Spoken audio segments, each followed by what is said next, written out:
Hey guys, tonight we're slipping into the Ming Dynasty under a moon so bright it looks like someone spilled liquid silver across the Yangtze. You drift down the stone ramp at Nanjing's Longjiang Wharf, sandals whispering over damp granite, feeling the cool night air wrap around you like a silk robe that's been soaked in camphor. Lanterns swing from bamboo poles, their paper skins glowing amber, and every gust of river wind makes them breathe in and out like sleepy jellyfish. Somewhere beyond the torchlight, a night heron croaks, unimpressed by human ambition. Ahead, the first of the tribute tea barges noses against the pier, its hull still warm from the Fujian sun. You catch the smell before you see the cargo deep, sweet, almost like dried apricots left too close to a cedar chest. Dockhands and indigo headcloths pad across the planks, shoulders dipping under the weight of lacquered chests branded with the Imperial Dragon.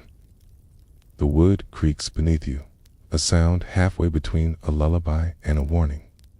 Stay too long and you'll be recruited as ballast. A customs clerk in a crumpled surcoat waves you aside with a reed brush dripping vermilion ink. Name and business, he mutters, but his eyes are on the moonlit water. It's already calculating how many coppers he can skim before dawn. You mutter something about observing for the emperor, which is vague enough to sound official and boring enough to be ignored. He grunts, stamps a scrap of mulberry paper, and you're through. The chests are stacked 3 high now, their brass corners gleaming like tiny shields. You lay a palm on one, still warm, as if the tea inside is quietly alive, breathing through the seams. You probably won't survive the bureaucratic paperwork if you're caught touching tribute goods. But the night air is thick with risk and green fragrance, so you linger down. So, before you get comfortable, take a moment to like the video and subscribe, only if you genuinely enjoy what I do here. Drop a comment with where you're listening from and what time it is for you. I like picturing all these little lanterns of attention scattered across the globe. Now, dim the lights. Maybe turn on a fan for that soft background hum. Okay, and let's ease into tonight's journey together. You exhale, tasting salt and camphor on the back of your tongue, and step deeper into the lamplight as the first chest is pried open. Inside, the leaves look like midnight green shards of jade, curled tight as sleeping grubs. A dockhand, barely 16, with a streak of lamp oil on his cheek lifts a handful and lets it fall in a soft, rustling rain. The sound is delicate, almost apologetic, yet somehow louder than the river itself.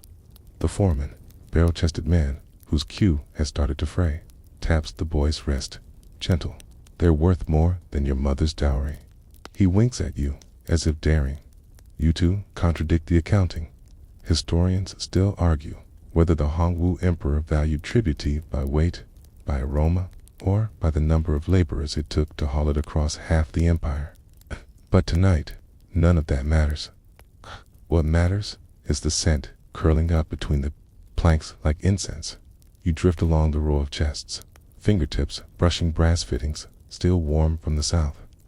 Somewhere, a night watchman calls, and the sound echoes off warehouse walls like a stone dropped into a well, catching, of course, threads between your ankles, tail flicking with proprietary disdain.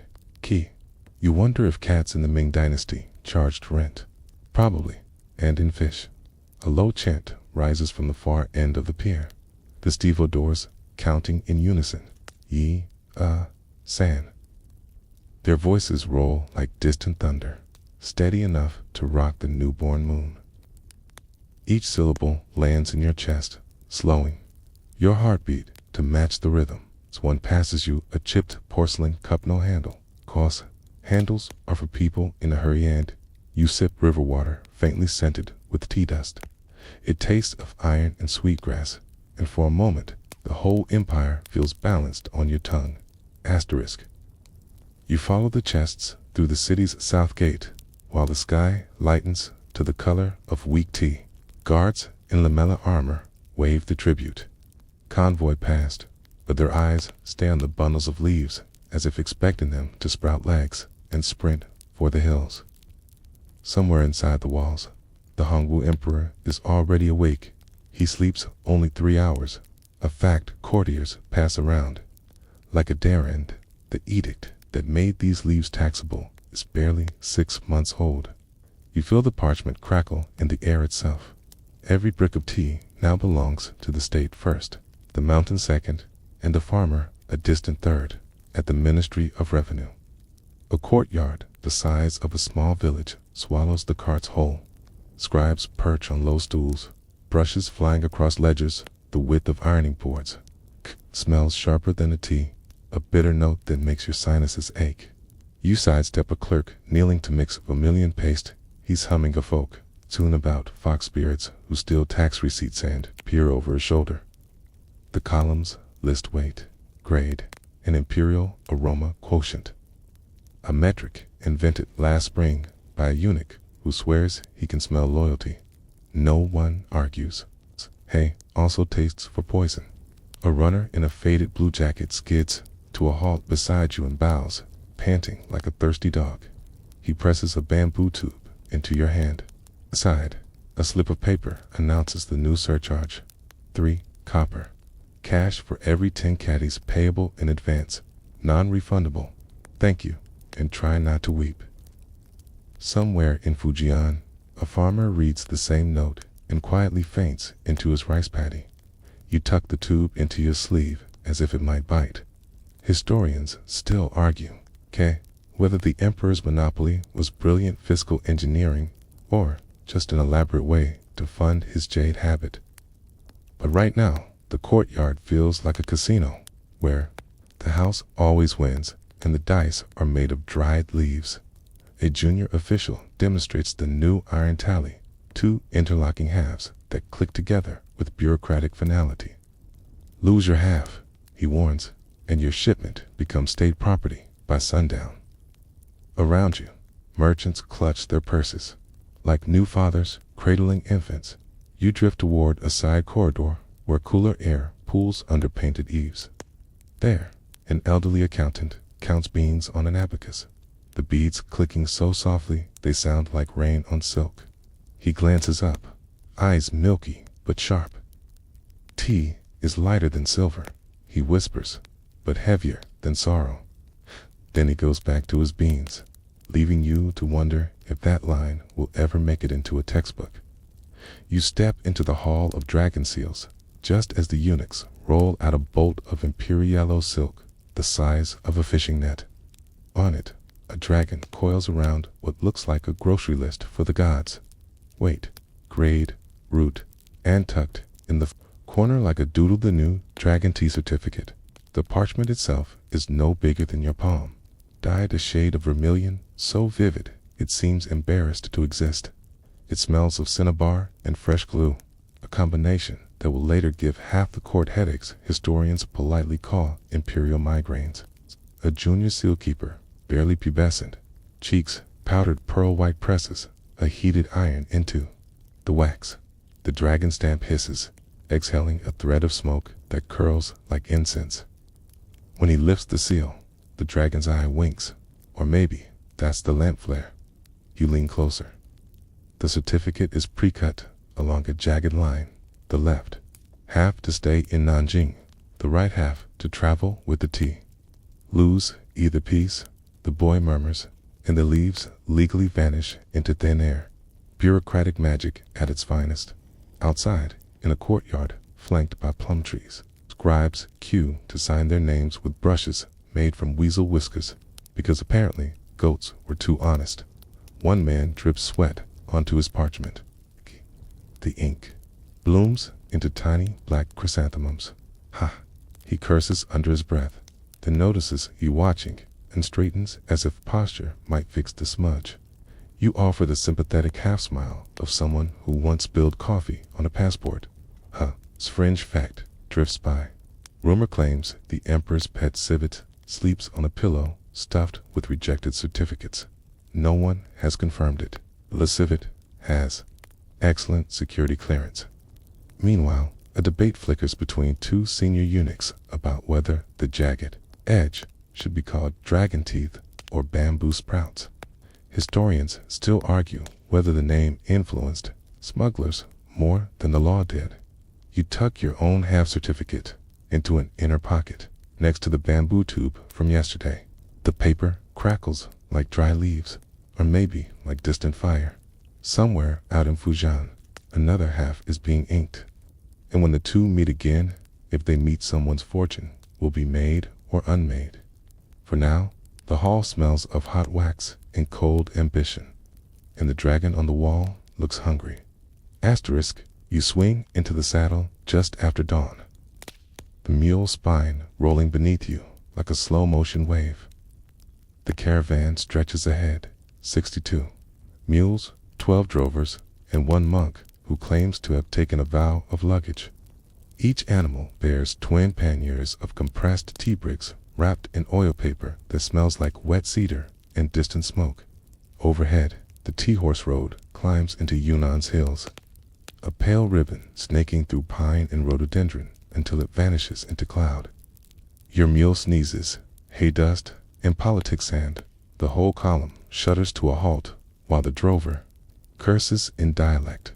The first pass is called wind throat, apparently because the wind has developed a sore throat and takes it out on travelers.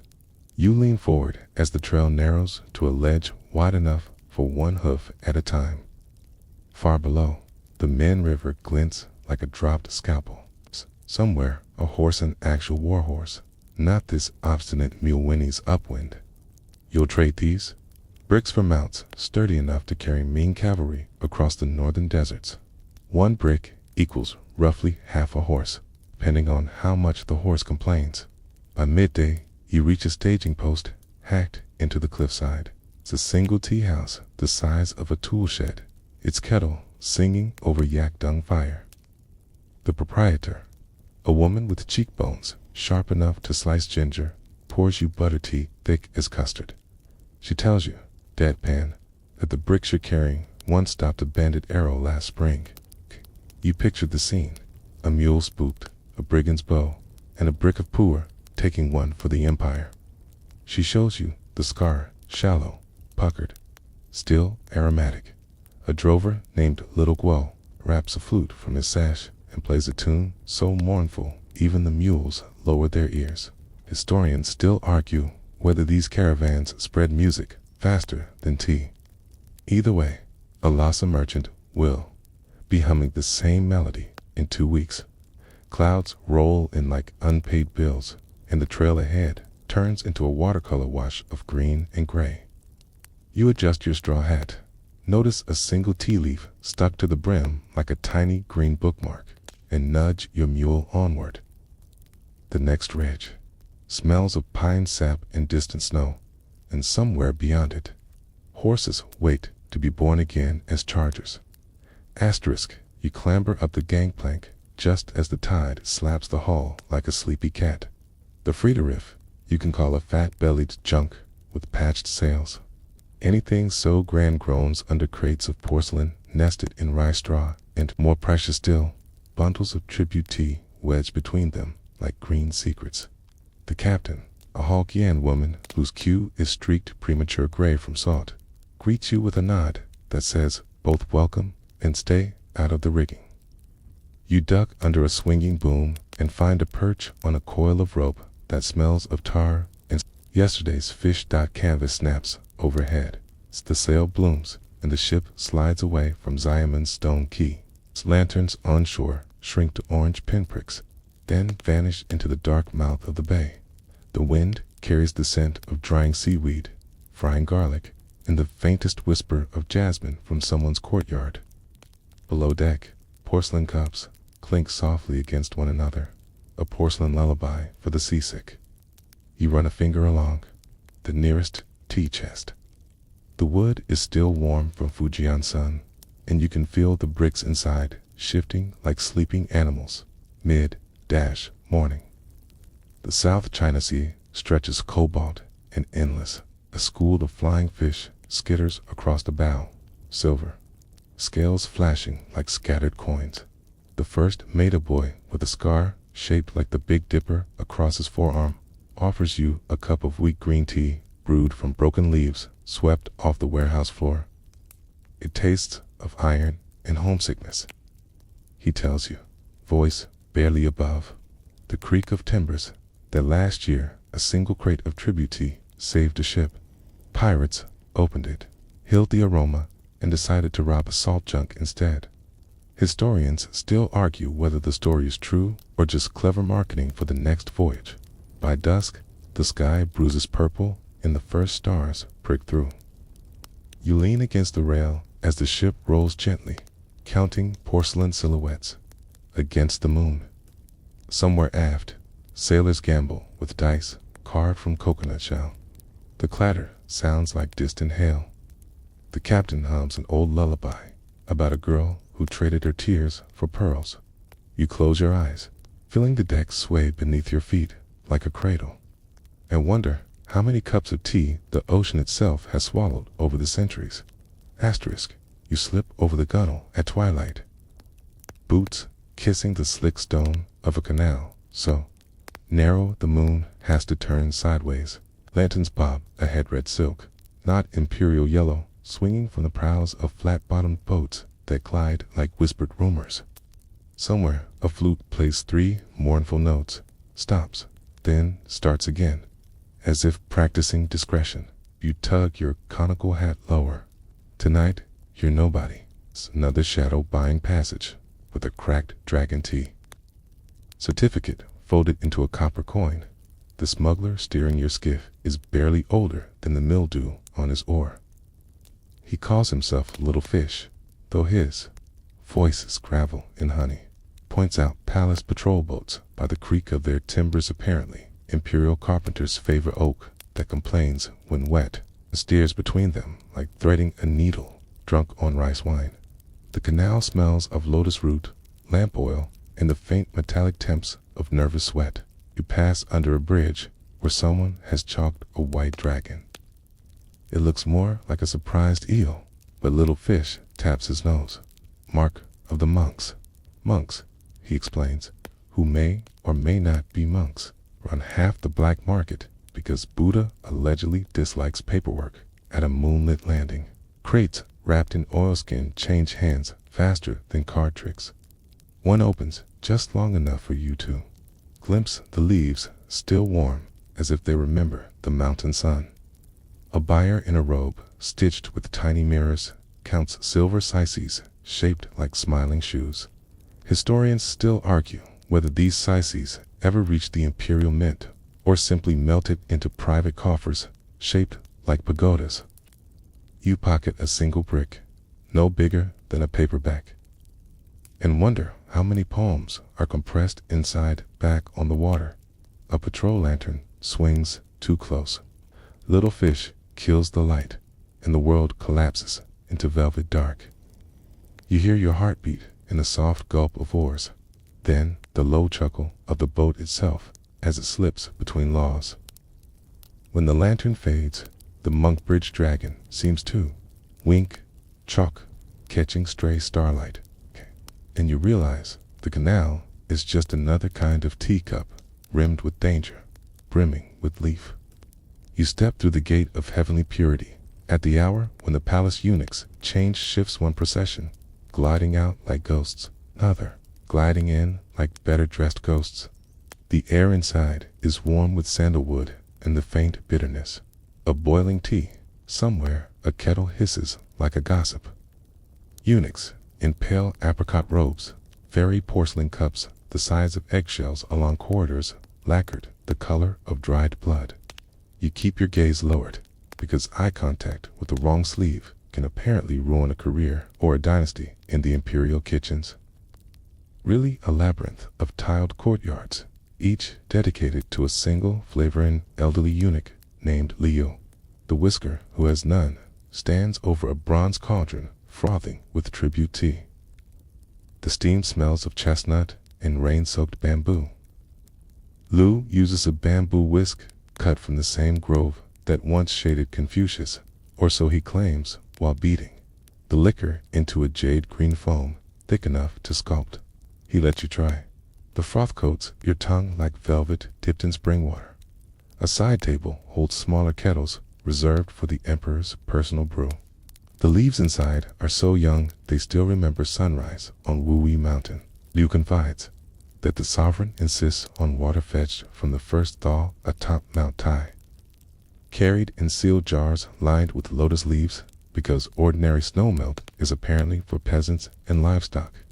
Historians still argue whether this ritual improved flavor or merely kept court runners too exhausted to plot coups from a lacquered cabinet. Leo withdraws a porcelain cup so thin light glows through it like a paper lantern. Into this he pours exactly 3 mouthfuls, no more, no less.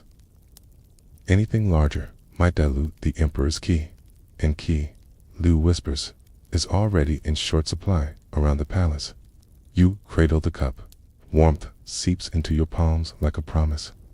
Somewhere beyond the kitchen walls, a gong sounds the hour of the monkey, and a distant voice recites the daily menu. Steamed perch, lily bulb soup, and predictably tea-smoked. Liu wipes a non-existent bead of sweat from his brow with the silk sleeve embroidered in microscopic dragons. He tells you, voice lowered to a conspiratorial rustle, that the emperor once tried to outlaw frowning during tea service. The edict lasted 3 days before the court ran out of smiling eunuchs. You laugh softly, the sound muffled by the steam. Can wonder how many trembling hands have carried this same ruled through corridors where fortunes rise and fall on the tilt of a teacup. Asterisk. You wander out of the palace kitchens along a covered walkway, lacquered, the color of oxidized copper. The steam from Liu's kettle still clinging to your sleeves like polite ghosts. A side gate opens onto the Academy of Scholarly Worthies, a garden where bamboo leans over a pond so still it doubles the moon. Inside the moon viewing pavilion, 6 literati sit around a hibachi, no bigger than a rice bowl, each cradling a porcelain cup so translucent you could read poetry through it if the poems weren't being recited live and increasingly slurred. Couplets. The host, a moon-faced examiner named Tang Yuno, relation to the famous painter. Or so he insists after the 3rd cup gestures for you to join. Steam curls from the kettle and writes tiny characters in the air before vanishing. Temps launches into a fresh stanza. Tea awakens the idle mind, but taxes awaken the idle purse. Everyone laughs except the youngest scholar, who is busy, trying to catch a floating leaf on the tip of his brush like it's a firefly. You sip, the liquor tastes of orchards after rain and the faint iron of the well bucket. They debate whether true inspiration comes from the leaf or the water, whether inspiration is even billable, and whether failing the imperial exam 4 times still qualifies as performance art. Someone quotes the Tang poet Lu Tong, who claimed 7 cups of tea could levitate you to the heavens. Another counters that Lu Tong died penniless, so maybe the 8th cup drops you straight into debtor's prison. Historians still argue whether Ming literati drank tea to write better poems or simply to stay awake long enough to gossip about who was sleeping with whose concubine. A servant arrives with a tray of candied ginger shaped like tiny scholars. Caps. Tim's yin balances one on the rim of his cup and declares it a metaphor for ambition sweet, spicy, and doomed to sink. The youngest scholar finally spears the wandering leaf, lifts it triumphantly, and accidentally flicks tea onto his sleeve. The dark bloom looks like a map of Yunnan. Someone suggests he patented the pattern before the Koreans do. Outside, a night bird lands on the pavilion roof, claws ticking against tile like an impatient abacus. The conversation softens into murmurs, the kind that can only happen when caffeine and moonlight conspire. Tang Yin leans close enough for you to smell sandalwood and fermented envy. Remember, he whispers, every poem we write tonight is just another tax receipt the universe hasn't cashed yet. Then he refills your cup until the surface trembles like a secret about to spill. Asterisk, you drift into the porcelain quarter at Jingdezhen. Just as the kilns exhale their dawn breath, pillars of smoke rise in pale peach against a sky the color of wet bisque. The air tastes of kaolin, dust, and charcoal, a dry chalkiness that settles on your tongue like unfinished poetry. Under a bamboo awning, a master painter, no taller than your elbow, balances a teacup the size of a walnut on 3 fingers, while his brush, finer than a cat's whisker, spins cobalt fines around its belly. Each curl ends in a tiny 5-petal plum, the unofficial signature of the current rain. He glances up, smiles without pausing, and you realize the cup is already promised to a Dutch merchant who thinks the plum is a tulip. Sport misunderstandings are the spice of trade. Inside the workshop, rows of bowls cool on racks like patient moons. A teenage apprentice blows dust off a rim and reveals a hidden symbol, 3 commas, chasing each other in a circle. T, the classic, here no evil of. Porcelain smugglers. It's so tiny, the imperial censor would need a magnifying glass and better eyesight. Historians still argue whether these secret marks were branding, rebellion, or simply artisans doodling themselves into job security. You trace the commas with a fingertip still smelling of last night's ginger tea. The glaze is sad and cool and somehow guilty at the loading yard. Crates are being padded with rice, straw, and gossip. A clerk checks manifests. 2,400 bowls, 1,200 cups, 600 teapots, shaped like rotund scholars, mid-sneeze. Crate bears the new date stamp, 1ly3, though the year is actually 1ly5. Backdating keeps last year's tax rate, a bureaucratic magic trick everyone politely ignores. You overhear 2 merchants debating whether porcelain ships better with tea leaves or tea scent. One swears the aroma keeps sailors calm during typhoons. The other claims it merely makes them homesick enough to mutiny faster. A kill door cracks open, revealing a glow hot enough to toast your eyebrows from 10 paces. The master calls it dragging yawn. Workers shuffle out, cradling sagger clay cocoons that protect cups from flame like new parents carrying dragon eggs. One drops, a sagger, and it shatters. The cups inside survive, blushing peach with the glaze kissed too much fire. The master shrugs. Perfection is negotiable. You pocket a shard, warm as fresh bread, edges humming against your palm. Promise to remember that philosophy the next time you oversteep your breakfast tea. Asterisk, you shelter beneath the eaves of a go-down on the north bank of Batavia's stinking canal, while rain drills the tiles like 1,000 tiny carpenters. The monsoon arrived early this year, the captain says, as if time itself missed the memo and overcorrected. Inside, half the porcelain lies shattered blue dragons swimming in puddles of seawater and broken promises. A Dutch factor named Van der Meulen paces in clogs that squeak with each curse, brandishing a soggy manifest at anyone who still looks employable. The tea survived, though. Crates stamped with plum blossoms sit on raised bamboo slats, steam rising from their seams as if the leaves are still gossiping about Fujian. You peel back a corner of oilcloth.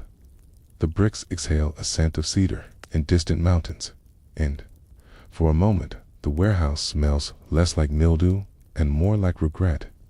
Van der Meulen sniffs, wipes his nose with the manifest, and mutters that he'll sell the broken cups as prized antiques to spice merchants in Amsterdam.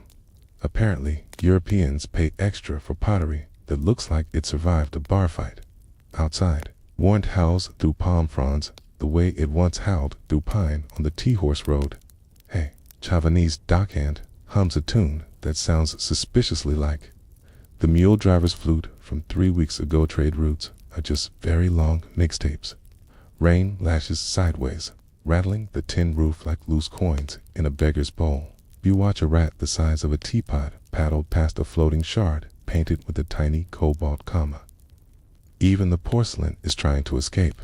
Historians still argue whether this storm was natural or divine punishment for shipping tea in typhoon season. The monks in Hangzhou's black market canals would vote for karma, but they're biased. Vandermeulen finally stops pacing, counts the intact crates on his fingers. In size, enough tea to buy back 3 porcelain junks, maybe 4 if he throws in the broken cups as conversation pieces. You tuck a single intact cup rim, chipped, glazed, crazed, like frost, into your sleeve. It's warm from the tea bricks stacked above it, and you decide to call it a souvenir rather than evidence. You stand on the deck of a Manila-bound galleon as dawn paints the horizon the color of pale oolong. Below, chests of tea, now triple the price since Batavia's storm rest atop fresh ballast of American silver, freshly minted into atrial coins the Spaniards call pieces of 8. Each coin is stamped with the pillars of Hercules, which feels ironic because the pillars are actually dragons breathing silver. The sailors count them in stacks of 20, clink clink clink, a metallic heartbeat that keeps the ship awake. A silver master from Potosi sunburned, slides chipped, flinch, shows you a single coin bent into an S-test pite. He explains. Teeth marks, glinting, the dragon leaves toothprints, the tea is paid for. You nod, as if this makes perfect fiscal sense. Then watch him toss the coin into a chest already brimming with its bent siblings.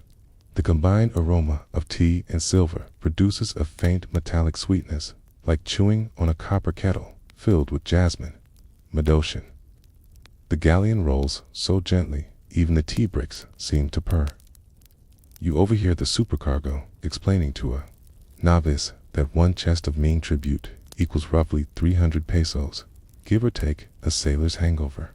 Historians still argue whether the Ming court realized that American silver was minted on the backs of Andean miners. Probably not, since the imperial accountants referred to all foreign metal generically as barbarian mooncakes. At dusk, the wind freshens and the sails snap full. Silver coins shift in their chests with a sound like distant hail on porcelain. You slip 1 coin from an open barrel, still warm from the equatorial sun hand, press it against your cheek, cools quickly, leaving the faint scent of salt and mule sweat. Somewhere below, a sailor sings a lullaby in Tagalog about a girl who traded her smile for tea and never learned to frown again. The melody floats up through the grate like steam from a hidden kettle. Asterisk, you shuffle through the outskirts of Lonking village under a sky the color of oversteep leaves. Smoke drifting from burning tally sticks that once certified 1,000 tea chests. The riots started at dawn when a runner nailed the new surcharge to the town's spirit tablet. 3 extra copper cash per caddy, payable in advance, non-negotiable, signed by a magistrate no one has ever seen sober. By midday, the villagers had torn down the notice, rolled it into a makeshift torch, and marched on the granary. Now, the air tastes of ash and fermented fury. A woman in indigo head drap hands you half a scorched dragon certificate. The dragon's head is missing, but the tail still clings to the paper like it's trying to swim away from the fire. She says her husband carted tribute tea for 20 years and still owes more than his ancestors earned in a lifetime. You nod, unsure whether condolences or coins are safer. Nearby, boys kick a burst tea brick around the square. Each punt releases a puff of smoke that smells of cedar and heartbreak. From the roof of a tea house, a scholar in tattered silk reads a proclamation in a voice cracked by shouting, "No leaves, no levy." Crowd answers with a roar that rattles the last intact teacups in the county. Someone tips a cartload of loose leaf onto the ground. The heap steams in the cool dusk, like a dragon's bed after a long nap. A farmer lights the pile with a straw torch. Green flames lick upward, smelling first of incense, then of loss. Historians still argue whether the riots broke the monopoly or merely dented the imperial ego. But tonight, the villagers cheer as certificates curl and blacken. Sparks rise, carrying tiny fragments of vermilion wax into the night sky until they look like backward shooting stars. You slip away down an alley where the air is cooler. The only sound, your sandals on stone, and the soft crackle of burning bureaucracy behind you. Asterisk. You leave the emberlit village behind and climb a narrow path that smells of pine needles and wet clay, each step muffled by fallen bamboo leaves, slick as oiled paper. By the time the moon hangs directly above the ridge, you reach the monastery of whispering pines, where the gate is a simple arch of cedar with no iron fittings. Monks' claim locks are just invitations to thieves with better tools. A novice, in a robe the color of weak sencha, greets you with a bow so soft you almost miss it. His lantern smells of beeswax and citrus peel, reminding you of the orange your mother used to slip into your sleeve before long journeys. Inside the garden, tea bushes no taller than your knee grow in perfect circles around a stone. Well, the abbot, a man whose eyebrows have achieved the texture of moss, invites you to kneel beside a tiny kiln no bigger than a rice barrel. He explains, voice slower than the drip from the well, that these bushes were bred from cuttings taken from a single mother plant, said to have been sung awake by Tim's dynasty monks who couldn't carry a tune. Historians still argue whether the cultivar was ever officially named. The monks just call it Little Green Snore because, allegedly, it keeps them from snoring during midnight sutras. You sniff a leaf, smells faintly of mint and lullabies. The abbot plucks exactly 7 leaves, rolls them between his palms until they glisten like wet jade, then drops them into a gaiwan the size of a teacup doll. Water from the well so cold it stings your teeth follows in a thin silver thread. The first infusion blooms pale gold. The aroma is so delicate it feels like inhaling a memory you haven't lived yet. You sip, and the garden quiets until even the crickets seem to meditate. The abbot smiles, revealing teeth the color of well-steeped purr, and whispers that the truest tax is attention. Everything else is just paperwork. Asterisk. You find the retired eunuch study tucked behind a lacquer warehouse in Nanjing South Ward. Its doorframe painted the dusty rows of old peonies. Inside, scrolls lean against walls like exhausted soldiers, and the air smells of ink, mothballs, and the faint camphor of forgotten ambitions.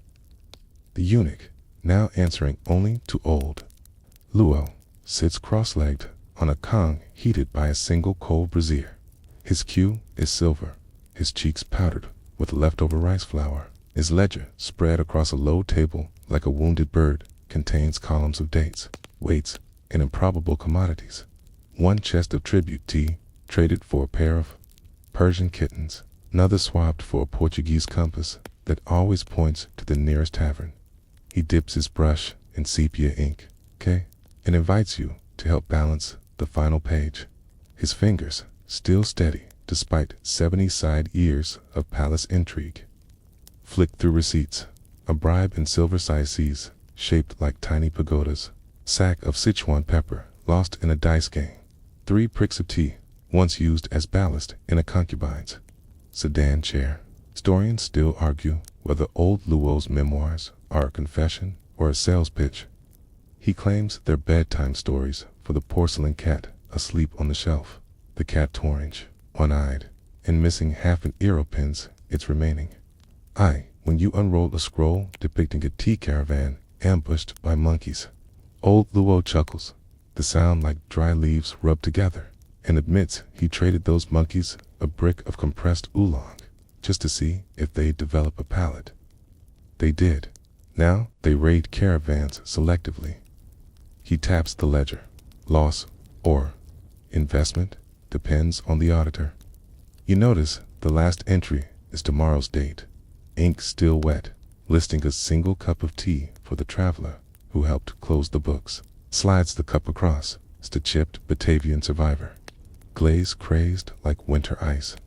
You cradle it, warm from the brazier, and realize every story needs a final sip. Asterisk. You sit alone on the stone lip of the monastery well, the chipped Batavian cup balanced on your knee like a tiny moon. Dawn is only a rumor behind the eastern ridge, but the sky already thins to the color of first steeped white tea. You pour from the Gaiwan water, still warm from the monk's kettle, watching the pale liquor catch the faint starlight before it slides into the cup. The aroma is softer than memory, hints of pine, sap, distant smoke, and something almost like rain on old parchment. You raise it, lips brushing the crazed glaze, and sip. The taste is so quiet, it feels like breathing forgiveness out around you. The garden exhales. Lotus leaves unfurl on the pond's black mirror, each bead of dew sliding to center like a coin dropped in a wishing well. Somewhere, a single frog clears its throat, decides the hour is too early for philosophy, and falls silent again. The tea bushes seem to lean closer, their tiny leaves catching the first suggestion of light, as if eavesdropping on the conversation between your heartbeat and the fading night. You close the ledger in your mind.